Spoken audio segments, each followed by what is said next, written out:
السلام علیکم ورحمۃ اللہ وبرکاتہ۔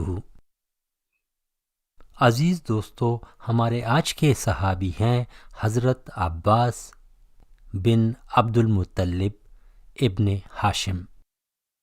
آپ کا نام عباس، والد کا نام عبد المطلب بن ہاشم، کنیت ابو الفضل، والدہ کا نام نتیلہ، اور آپ نبی کریم صلی اللہ علیہ وآلہ وسلم کے چچا تھے۔ آپ کی عمر میں کوئی خاص فرق نہیں تھا، البتہ 2 یا 3 سال آپ نبی کریم صلی اللہ علیہ وآلہ وسلم سے عمر میں بڑے تھے۔ حضرت عباس رضی اللہ تعالیٰ عنہ بچپن میں ایک مرتبہ گم ہو گئے تھے۔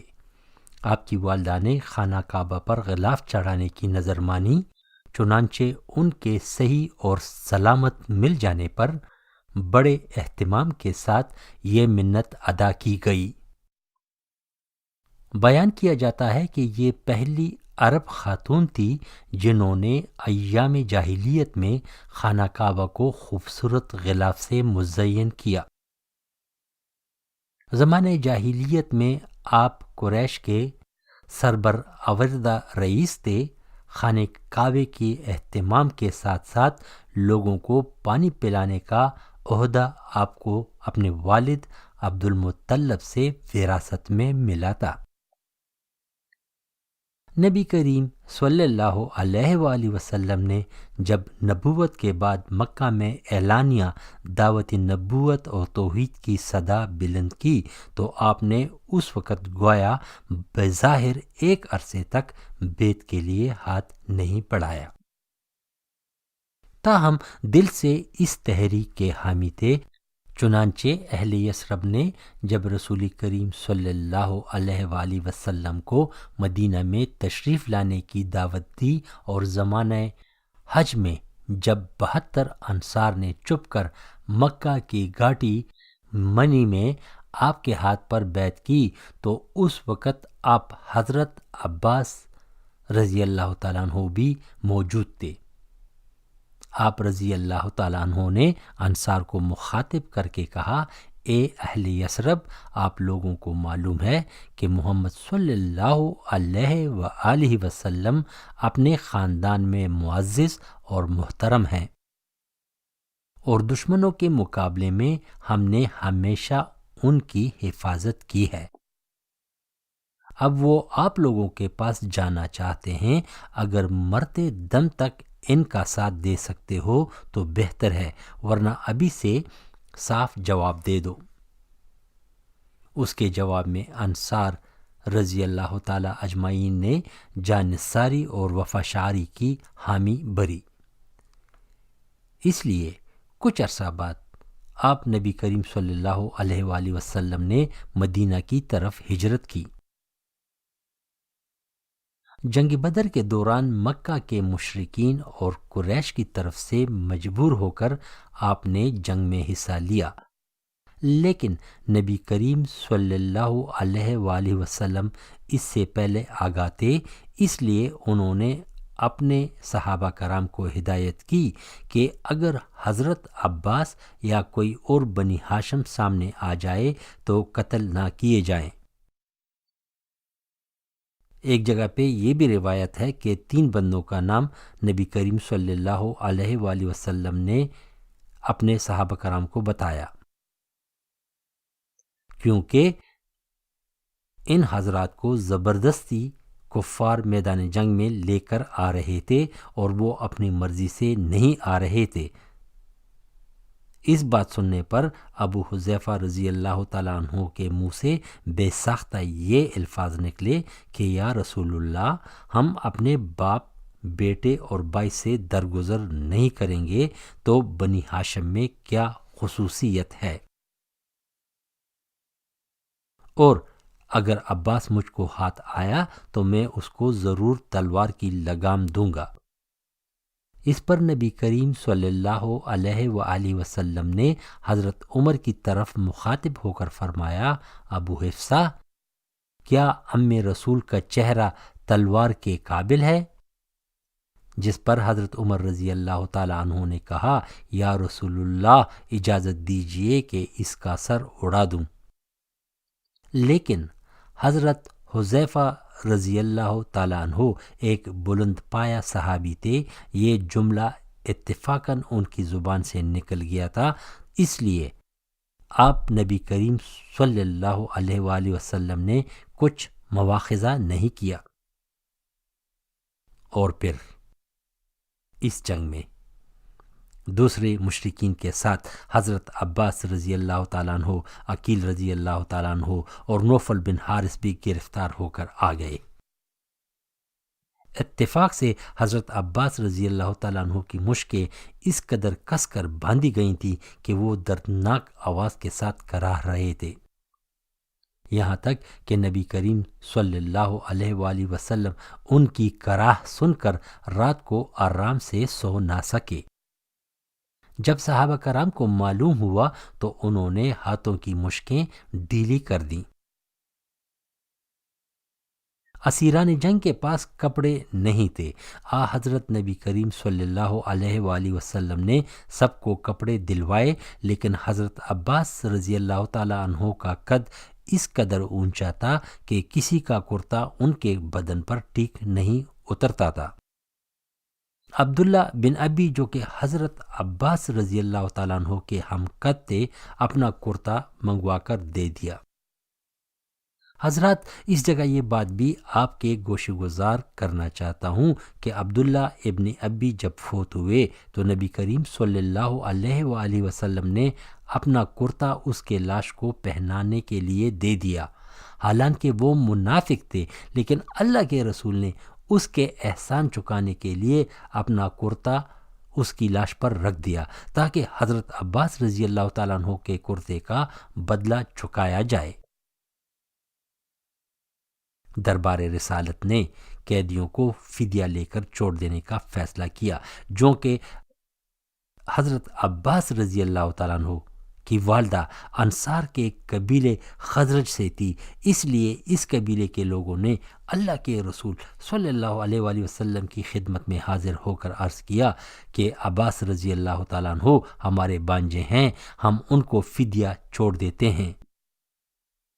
لیکن اللہ کے رسول صلی اللہ علیہ وآلہ وسلم نے مساوات کی بنا پر گوارا نہیں فرمایا اور دولت مند ہونے کے باعث ان سے ایک بڑی رقم طلب فرمائی۔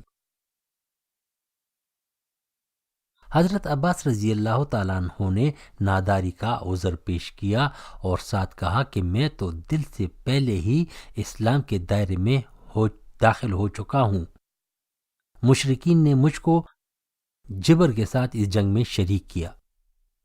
ارشاد ہوا، دل کا راز اللہ ہی جانتا ہے، اگر آپ کا یہ دعویٰ صحیح ہے تو اللہ اس کا اجر آپ کو دے گا، لیکن ظاہری حالت کے لحاظ سے کوئی رعایت نہیں ہو سکتی۔ اس کے علاوہ آپ کا ناداری کا عذر بھی ناقابل تسلیم ہے، کیونکہ مجھے معلوم ہے کہ مکہ میں آپ نے ام الفضل کے پاس ایک بڑی رقم رکھ کر آئے ہیں۔ حضرت عباس رضی اللہ تعالیٰ عنہ نے حیران ہو کر رسول کریم صلی اللہ علیہ وآلہ وسلم کو کہا، خدا کی قسم اس رقم کا حال میرے اور ام الفضل کے سوا کوئی نہیں جانتا، بے شک آپ سلم اللہ کے رسول ہیں۔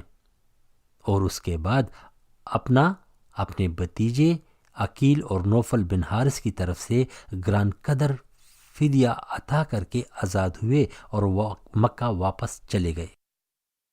حضرت عباس رضی اللہ تعالیٰ عنہ کا ایک عرصے تک مکہ میں مقیم رہنا اور علانیہ دائرہ اسلام میں داخل نہ ہونا در حقیقت ایک مصلحت پر مبنی تھا۔ آپ رضی اللہ تعالیٰ عنہ کفار مکہ کی نقل و حرکت اور ریشہ دوانیوں سے اللہ کے رسول صلی اللہ علیہ وآلہ وسلم کو باخبر رکھتے تھے۔ اسی طرح جتنے مسلمان کسی نہ کسی وجہ سے مکہ سے ہجرت نہ کر سکے اور مکہ ہی میں مقیم رہے، ان کی خبر گیری، ان کی مدد آپ کے ذمے تھی۔ اس کے علاوہ مسلمانوں کو مدینہ کے بارے میں بھی باخبر رکھتے تھے۔ اسی وجہ سے جب بھی عباس رضی اللہ تعالیٰ عنہ نے کبھی بارگاہ رسالت سے ہجرت کی اجازت طلب کی تو آپ صلی اللہ علیہ وسلم نے باز رکھا اور فرمایا کہ آپ کا مکہ میں مقیم رہنا بہتر ہے۔ خدا نے جس طرح مجھ پر نبوت ختم کی اسی طرح آپ پر ہجرت ختم کرے گا۔ حضرت عباس رضی اللہ تعالیٰ عنہ نے عرصہ تک کفار مکہ سے اپنا اسلام لانا مخفی رکھا تھا، تاہم وہ اپنی دلی رجحان کو چھپا نہ سکے۔ ایک مرتبہ حجاج بن آلات رضی اللہ تعالیٰ عنہ نے نبی کریم سے اجازت لے کر اپنے کام کے سلسلے میں مکہ آئے۔ اس زمانے میں جنگ خیبر کا آغاز ہو چکا تھا اور اہل مکہ نہایت بے چینی کے ساتھ اس جنگ کے نتیجے کے انتظار میں تھے۔ کفار نے ان کو مدینہ کی طرف سے آتے ہوئے دیکھ کر گھیر لیا اور جنگ خیبر کے بارے میں پوچھنے لگے۔ آپ نے فرمایا کہ جنگ خیبر میں مسلمانوں کو بری طرح شکست ہوئی۔ محمد صلی اللہ علیہ وآلہ وسلم نعوذ باللہ گرفتار ہوئے اور ان کے اکثر جانثار قتل کر دیے گئے۔ میں مکہ میں اپنا مال اور پیسے لینے آیا ہوں تاکہ اور تاجروں کی خبر ہونے سے پہلے جا کر اہل خیبر سے مسلمانوں کا تمام مال غنیمت خرید لوں۔ اس خبر سے مکہ میں خوشی کی لہر دوڑ گئی، بچہ بچہ گلیوں میں خوشیاں منانے لگا اور گھر گھر خوشی کے ترانے گائے جانے لگے، لیکن حضرت عباس رضی اللہ تعالیٰ عنہ اور دیگر مسلمانوں کے گھروں میں صف ماتم بچھ گیا۔ آپ افسردہ اور مغموم صورت کے ساتھ حجاج بن آلات رضی اللہ کے تعالیٰ عنہ کے ساتھ اکیلے میں ملے اور پوچھا، حجاج کیا یہ خبر صحیح ہے؟ وہ بولے، عباس خدا کی قسم آپ کے لیے نہایت اچھی اور خوش آئندہ خبر ہے۔ خدا نے آپ کے بھتیجے کو خیبر پر کامل فتح عطا فرمائی۔ روز سائے خیبر قتل کیے گئے، ان کا تمام مال و اسباب مجاہدین کے ہاتھوں میں آیا۔ میں نے نبی کریم صلی اللہ علیہ وآلہ وسلم کو اس حالت میں چھوڑا کہ خیبر کی شہزادی داخل حرم ہو رہی تھی اور میں اسلام قبول کر چکا ہوں، اور یہاں صرف اس لیے آیا ہوں کہ مکہ سے اپنا مال حاصل کر کے مدینہ واپس پہنچ جاؤں۔ آپ میرے جانے کے بعد 3 دن تک اس خبر کو پوشیدہ رکھیں کیونکہ مجھے تعاقب کا خوف رہے گا۔ حضرت عباس رضی اللہ تعالیٰ عنہ کی خوشی کی انتہا نہ رہی، بمشکل 3 دن تک اس بات کو چھپا کر رکھا اور چوتھے روز نہا دھو کر اور بیش قیمت کپڑے زیب تن کر کے اور ہاتھ میں عصا لیے ہوئے خانہ کعبہ آئے اور طواف کرنے لگے۔ لوگوں نے چھیڑ کر کہا، خدا کی قسم یہ مصیبت پر اظہار صبر ہے۔ آپ نے جواب میں فرمایا کہ مجھے قسم ہے اللہ کی ذات پر کہ آپ لوگوں نے جو کچھ سنا وہ غلط ہے۔ خیبر فتح ہو گیا، اس کے چپے چپے پر اللہ اور اس کے رسول اور اس کے اصحاب کا قبضہ ہے۔ لوگوں نے تعجب سے پوچھا، یہ خبر کہاں سے آئی ہے؟ آپ رضی اللہ تعالیٰ عنہ نے فرمایا، حجاج بن آلات نے بیان کیا، وہ اسلام کے دائرے میں داخل ہو چکے ہیں اور یہاں پر صرف اپنے مال کو وصول کرنے کے لیے آئے تھے۔ اس حقیقت نے کفار مکہ کو افسردہ اور ذلیل کر دیا، ان کی خوشی خاکریزہ ہو گئی۔ حضرت عباس بن عبد المطلب کے بارے میں جس طرح نبی کریم صلی اللہ علیہ وآلہ وسلم نے فرمایا تھا کہ آپ پر ختم ہجرت ہوگی، جس طرح مجھ پر نبوت ختم ہوئی۔ جب نبی کریم صلی اللہ علیہ وآلہ وسلم کا لشکر جرار مکہ کو فتح کرنے کے لیے جب جفا کے مقام پر پہنچ گیا تو مکہ کی طرف سے حضرت عباس رضی اللہ تعالیٰ عنہ بمیاں اپنے خاندان کے افراد مدینہ کی طرف ہجرت کے لیے آ رہے تھے، اور ان کا مڈبیر مسلمانوں کے لشکر سے ہوا۔ ان کو اس لشکر کے بارے میں کوئی علم نہیں تھا۔ کیونکہ نبی کریم صلی اللہ علیہ وآلہ وسلم نے اپنے اس تمام لشکر کی سفر، تیاری اور روانگی کو بالکل مخفی رکھا تھا، بلکہ اللہ سے دعا کی تھی، یا اللہ میرے اس ارادے کو کسی کو خبر نہ ہونے دے۔ جب آپ رضی اللہ تعالیٰ عنہ نبی کریم صلی اللہ علیہ وآلہ وسلم کے خدمت اقدس میں حاضر ہوئے تو آپ وسلم نے نہایت خوشی سے آپ کا استقبال کیا اور آپ باضابطہ اسلام میں داخل ہوئے۔ اللہ کے رسول نے آپ کو حکم دیا کہ جلدی سے اپنے اہل و عیال کو محفوظ جگہ پر پہنچا کر واپس لشکر میں آ کر شامل ہو جاؤ۔ آپ مسلمانوں کے آخری مہاجر اور میں ان کا آخری نبی ہوں۔ بعض جگہوں پر روایت ہے کہ آپ بدر سے پہلے مسلمان ہوئے تھے، اس لیے اللہ کے رسول نے آپ کو قتل کرنے سے منع فرمایا تھا۔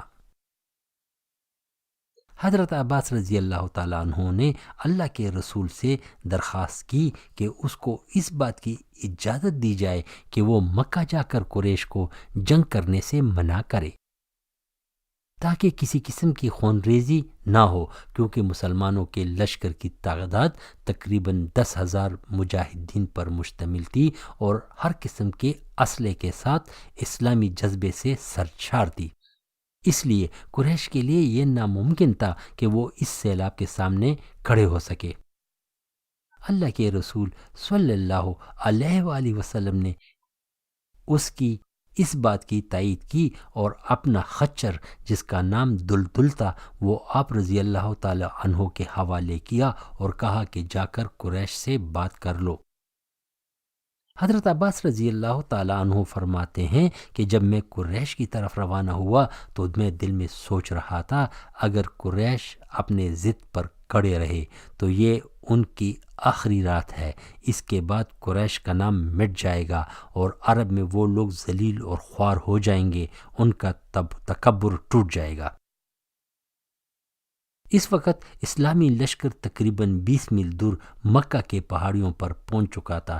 نبی کریم صلی اللہ علیہ وآلہ وسلم نے لشکر کو حکم دیا کہ تمام گاڑیوں میں پھیل جاؤ اور اپنے کیمپوں میں روشنی کے لیے الاؤ روشن کر دو تاکہ دشمن کو پتہ لگے اور اس پر خوف طاری ہو جائے۔ جب آپ مکہ کی طرف جانے لگے تو راستے میں جگہ جگہ چوکیوں پر مجاہدین آپ رضی اللہ تعالیٰ عنہ کو روکتے تھے اور آپ کہتے جاتے تھے کہ میرے پاس اللہ کے رسول کا خچر ہے اور میں عباس بن عبد المطلب ہوں، پس وہ آپ کو راستہ دیتے رہے۔ جب آپ مکہ کے قریب پہنچے تو آپ کی مڈبیر 3 آدمیوں سے ہوئی جو کہ قریش کے سربراہ تھے۔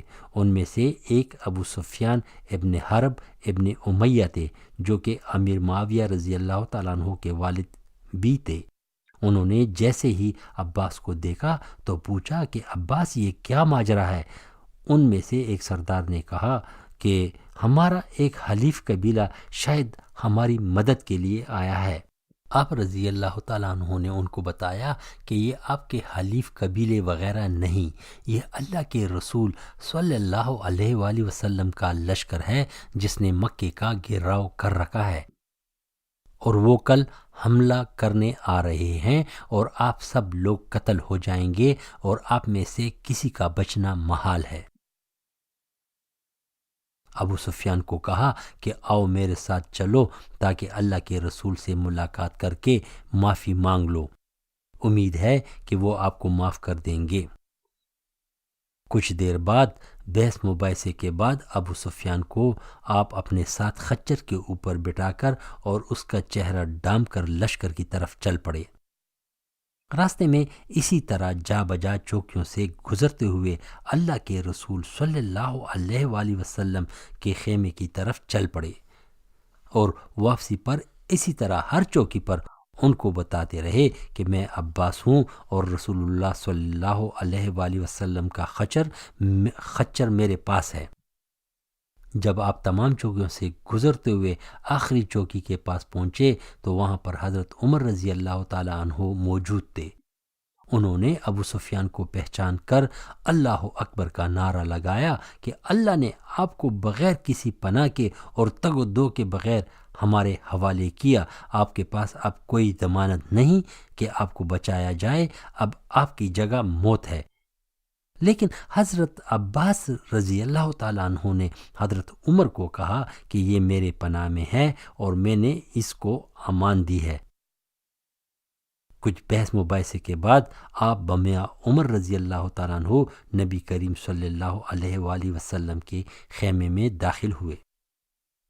وہاں پر نبی کریم صلی اللہ علیہ وآلہ وسلم کے سامنے تیز و تند باتیں ہونے لگیں۔ حضرت عمر رضی اللہ تعالیٰ عنہ بضد تھے کہ وہ اس دشمن اسلام کے بدترین دشمن کو امان نہیں دیں گے اور اس کو قتل کریں گے۔ جب عباس رضی اللہ تعالیٰ عنہ بار بار یہی کہہ رہے تھے کہ میں نے اس کو امان اور پناہ دی ہے اور اس کا بچاؤ اب میری ذمہ داری ہے، آخر میں حضرت عباس رضی اللہ تعالیٰ عنہ نے عمر رضی اللہ تعالیٰ عنہ کو کہا کہ آپ اس کو اس لیے قتل کرنا چاہتے ہیں کہ یہ آپ کے قبیلے سے نہیں، اگر یہ آپ کے قبیلے سے ہوتا تو شاید اس کو قتل نہ کرتے۔ یہ بات سن کر حضرت عمر رضی اللہ تعالیٰ عنہ بہت جذباتی ہو گئے اور کہا کہ واللہ جب آپ مسلمان ہوئے اور میں نے نبی کریم صلی اللہ علیہ وآلہ وسلم کو خوش دیکھا تو میں بہت خوش ہوا، اور آپ کے مسلمان ہونے پر میں اتنا خوش ہوا کہ آپ کو اندازہ نہیں۔ اگر میرا باپ اس وقت مسلمان ہوتا تو میں اتنی خوشی محسوس نہ کرتا، کیونکہ میرے لیے سب سے مقدم خوشی اللہ کے رسول کی ہے۔ اس دوران نبی کریم صلی اللہ علیہ وآلہ وسلم بالکل خاموش تھے۔ آخر میں آپ صلی اللہ علیہ وسلم نے فرمایا کہ ابو سفیان کو اپنے ساتھ اپنے خیمے میں لے جاؤ اور اس کا فیصلہ کل کریں گے۔ اور پھر دوسرے دن ابو سفیان نے کلمہ شہادت پڑھا اور اسلام کے دائرے میں داخل ہوا۔ عزت کے طور پر رسول اللہ صلی اللہ علیہ وآلہ وسلم نے یہ حکم جاری کیا کہ ہر وہ آدمی امن میں ہے جس نے ابو سفیان کے گھر پناہ لی، اور جس نے کعبہ کے اندر پناہ لی، اور جس نے گھر کا دروازہ بند کر کے اپنے گھر کے اندر رہا، ان سب لوگوں کو امان ہوگی۔ آپ نبی کریم صلی اللہ علیہ وآلہ وسلم کے رحلت کے بعد تقریباً 20 سال اور زندہ رہے اور تقریباً 85 سال کی عمر میں وفات پا گئے۔ نبی کریم صلی اللہ علیہ وآلہ وسلم آپ سے نہایت عزت اور احترام سے پیش آتے تھے اور فرماتے تھے کہ چچا کا رتبہ باپ کے برابر ہے، اور حضرت عباس رضی اللہ تعالیٰ عنہ میرے باپ کے رتبے کے برابر ہے، اس لیے ان کی وجہ سے مجھے پریشان نہ کیا جائے۔ ایک دفعہ کسی نے آپ رضی اللہ تعالیٰ عنہ سے پوچھا کہ آپ اور اللہ کے رسول میں کون بڑا ہے، تو آپ نے برجستہ جواب دیا کہ اللہ کے رسول کی عزت اور بڑائی میں کوئی ان کا برابر نہیں، البتہ میں ان سے پہلے پیدا ہوا اور اس کے بعد آئندہ رسول کریم صلی اللہ علیہ وآلہ وسلم کے بارے میں اس طریقے سے بات نہ کرو۔ فتح موقع کے موقع پر ابو سفیان نے آپ کو مخاطب ہو کر کہا کہ آپ کے بانجے کی سلطنت کافی وسیع ہو گئی، تو آپ نے یکدم جواب دیا کہ یہ سلطنت نہیں، یہ نبوت کی وسعت ہے۔ حضرات، یہ بات قابل غور ہے کہ آپ رضی اللہ تعالیٰ عنہ اور ابو سفیان رضی اللہ تعالیٰ عنہ کے نسل سے دو عظیم اسلامی سلطنتیں دنیا پر حکمرانی کر چکے ہیں۔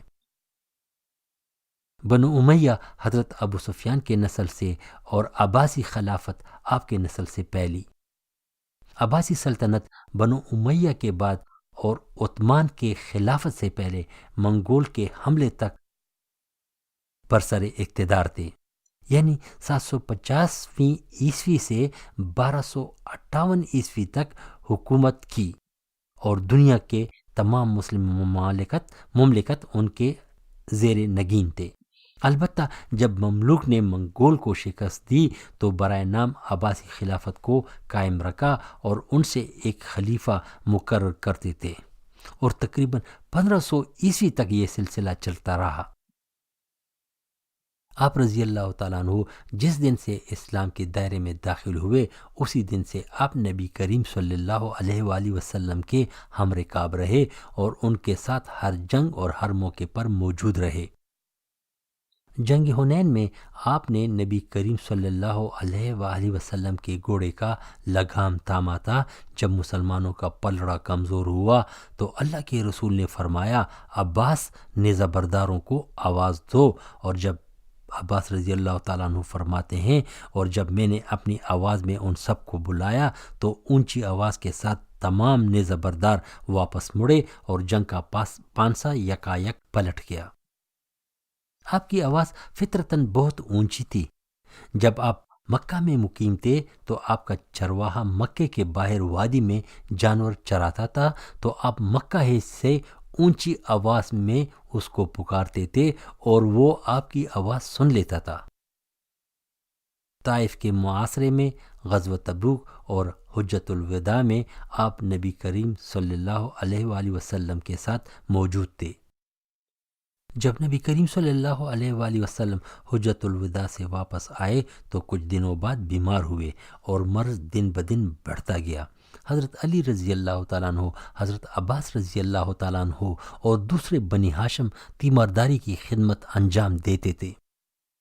وفات کے دن حضرت علی رضی اللہ تعالیٰ عنہ جب گھر سے باہر نکلے تو لوگوں نے پوچھا کہ رسول اللہ کا مزاج کیسے ہے، چونکہ ظاہراً حالت سنبھل گئی تھی، اس لیے علی رضی اللہ تعالیٰ عنہ نے فرمایا کہ خدا کی فضل سے اب ان کی صحت اچھی ہے، لیکن حضرت عباس رضی اللہ تعالیٰ عنہ اپنے خاندان کا درینہ تجربہ رکھتے تھے۔ انہوں نے حضرت علی رضی اللہ تعالیٰ عنہ کا ہاتھ پکڑ کہا، تمہارا کیا خیال ہے؟ خدا کی قسم 3 دن بعد تم غلامی کرو گے۔ میں آنکھوں سے دیکھ رہا ہوں کہ رسول اللہ صلی اللہ علیہ وآلہ وسلم اس مرض میں وفات پائیں گے، کیونکہ میں خاندان عبد المطلب کے چہروں سے موت کا اندازہ کر سکتا ہوں۔ آؤ چلو رسول کریم سے پوچھ لیتے ہیں کہ آپ کے بعد منصب خلافت کس کو حاصل ہوگا۔ اگر ہم مستحق ہیں تو معلوم ہو جائے گا، ورنہ عرض کریں گے کہ ہمارے لیے وصیت فرمائی جائے۔ حضرت علی رضی اللہ تعالیٰ عنہ نے کہا کہ خدا کی قسم میں نہ پوچھوں گا، اگر پوچھنے پر آپ نبی کریم صلی اللہ علیہ وآلہ وسلم نے انکار کر دیا تو پھر آئندہ ہمیشہ کے لیے اس سے محروم ہو جاؤں گا۔ حضرت علی رضی اللہ تعالیٰ عنہ کے انکار سے حضرت عباس رضی اللہ تعالیٰ عنہ کو بھی پوچھنے کی جرت نہیں ہوئی، اور پھر اسی دن اللہ کے رسول نبی کریم صلی اللہ علیہ وآلہ وسلم اس جہان فانی سے رحلت فرما گئے۔ حضرت عباس رضی اللہ تعالیٰ عنہ حضرت علی رضی اللہ تعالیٰ عنہ اور دوسرے بنو ہاشم کی مدد سے تجہیز و تکفین کی خدمت انجام دی۔ آپ رضی اللہ تعالیٰ عنہ چونکہ حضرت نبی کریم صلی اللہ علیہ وآلہ وسلم کے چچا تھے اور خاندان ہاشم میں سب سے معمر تھے، اس لیے تعزیت اور ماتم پرسی کے خیال سے لوگ ان کے پاس آتے رہے۔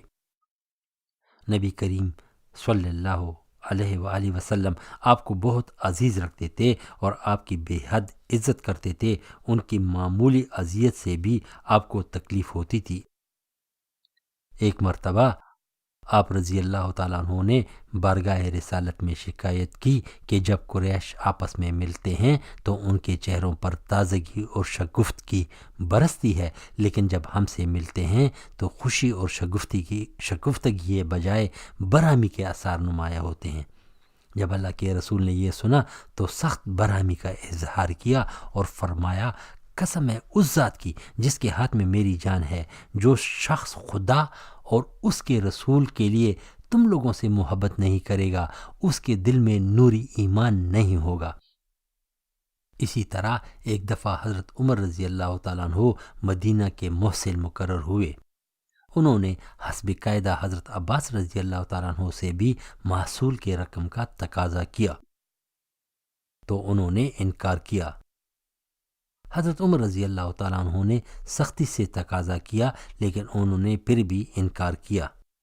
اس کے بعد حضرت عمر رضی اللہ تعالیٰ عنہ نبی کریم صلی اللہ علیہ وآلہ وسلم کی خدمت میں حاضر ہو کر صورتحال کا ذکر کیا۔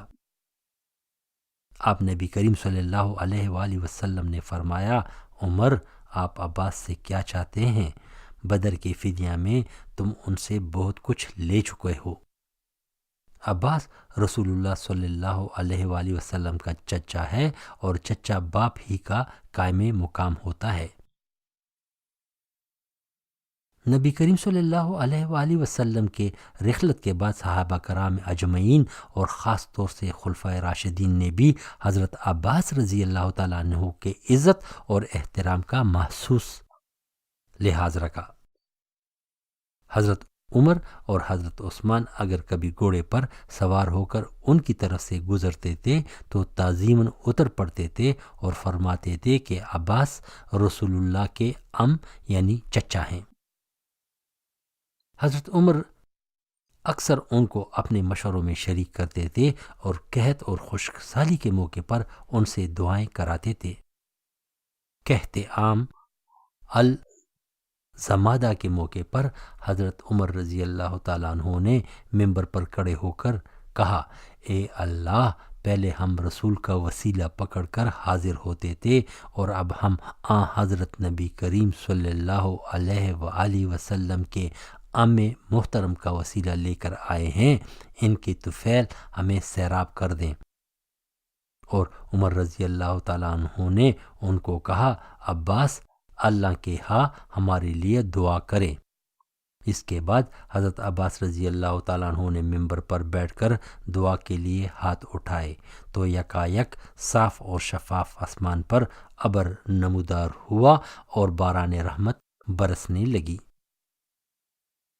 آپ 85 سال کی عمر میں 32 ہجری کو جمعے کے روز اس جہان فانی سے رخصت ہوئے۔ خلیفہ ثالث نے نماز جنازہ پڑھائی اور آپ کے بیٹے حضرت عبداللہ بن عباس رضی اللہ تعالیٰ عنہ نے قبر میں اتار کر سپرد خاک کیا۔ ان للہ و ان الیہ راجعون۔ حضرت عباس رضی اللہ تعالیٰ عنہ نہایت فیاض، مہمان نواز اور رحم دل تھے۔ حضرت سعد ابن ابی وقاص رضی اللہ تعالیٰ عنہ فرماتے ہیں کہ ایک مرتبہ مقام بقیع میں نبی کریم صلی اللہ علیہ وآلہ وسلم نے حضرت عباس رضی اللہ تعالیٰ عنہ کو آتے دیکھ کر فرمایا، عباس عم رسول ہے، قریش میں اس کا ہاتھ سب سے زیادہ کشادہ ہے اور اپنے رشتہ داروں کا خاص خیال رکھتے ہیں۔ حضرت عباس رضی اللہ تعالیٰ عنہ ایام جاہلیت میں کافی دولت مند تھے، چنانچہ جنگ بدر کے موقع پر رسول اللہ صلی اللہ علیہ وآلہ وسلم نے آپ سے 20 اوقیہ سونے فدیہ کے طور پر لیا تھا، جو دوسرے قیدیوں کے مقابلے میں بہت زیادہ تھا۔ آپ کا ذریعہ معاش تجارت تھا اور اس کے ساتھ وہ سودی لین دین بھی کرتے تھے اور لوگوں کو سود پر قرض دیتے تھے، اور یہ سلسلہ فتح مکہ تک قائم رہا۔ حجۃ الوداع کے موقع پر نبی کریم صلی اللہ علیہ وآلہ وسلم نے اپنے آخری خطبے میں ارشاد فرمایا، آج سے عرب کے تمام سودی کاروبار بند کیے جاتے ہیں اور سب سے پہلا سودی کاروبار جو میں بند کرتا ہوں وہ عباس بن عبد المطلب کا ہے۔ حضرت نبی کریم صلی اللہ علیہ وآلہ وسلم مال غنیمت کے خمس اور فدق کی آمدنی سے بھی ان کی اعانت فرماتے تھے۔ رسول کریم صلی اللہ علیہ وآلہ وسلم کی وفات کے بعد انہوں نے حضرت فاطمہ رضی اللہ تعالیٰ عنہ کے ساتھ خلیفہ سے فدق اور حضرت رسول کریم صلی اللہ علیہ وآلہ وسلم کے دوسری متروکہ جائیداد میں وراثت کا مطالبہ کیا، لیکن آپ خلیفہ وقت نے حدیث کا حوالہ دیا کہ آپ پر صدقہ نہیں ہو سکتا۔ حدیث سن کر آپ خاموش ہو گئے۔ اسی طرح حضرت عمر رضی اللہ تعالیٰ عنہ نے اپنے عہد خلافت میں باغ فدق حضرت علی اور حضرت عباس رضی اللہ تعالیٰ عنہ کے حوالے کر دیا تھا، لیکن وہ دونوں باہمی اتفاق سے اس کا انتظام قائم نہ رکھ سکے اور بارگاہ خلافت میں تقسیم کر دینے کی درخواست پیش کی۔ حضرت عمر رضی اللہ تعالیٰ عنہ نے فرمایا کہ یہ محض گزارے کے لیے دیا گیا ہے، اس میں وراثت کا قاعدہ جاری نہیں ہو سکتا۔ حضرات، یہ تھے ہمارے آج کے صحابی حضرت عباس رضی اللہ تعالیٰ عنہ بن عبد المطلب، جن کے حالات زندگی کے بارے میں نے روشنی ڈالی۔ مجھے امید ہے کہ اس ویڈیو سے آپ مستفید ہوئے ہوں گے۔ آپ لوگوں سے درخواست ہے کہ اس ویڈیو کے بارے میں اپنی رائے کا ضرور اظہار کریں، تاکہ اس طرح ہم اپنے خامیوں اور کمزوریوں کو اگلی ویڈیو میں دور کر دیں اور بہتر انداز سے آپ کے سامنے اور ویڈیوز پیش کر سکیں۔ اور اس کے ساتھ ہم آپ لوگوں سے درخواست بھی کرتے ہیں کہ اس ویڈیو کو لائک کریں اور اس کو شیئر بھی کر دیں، تاکہ ہماری یہ کوشش بہت سے بہن بھائیوں کو پہنچ سکے۔ والسلام، اللہ حافظ۔ صلاح الدین غازی، کینیڈا۔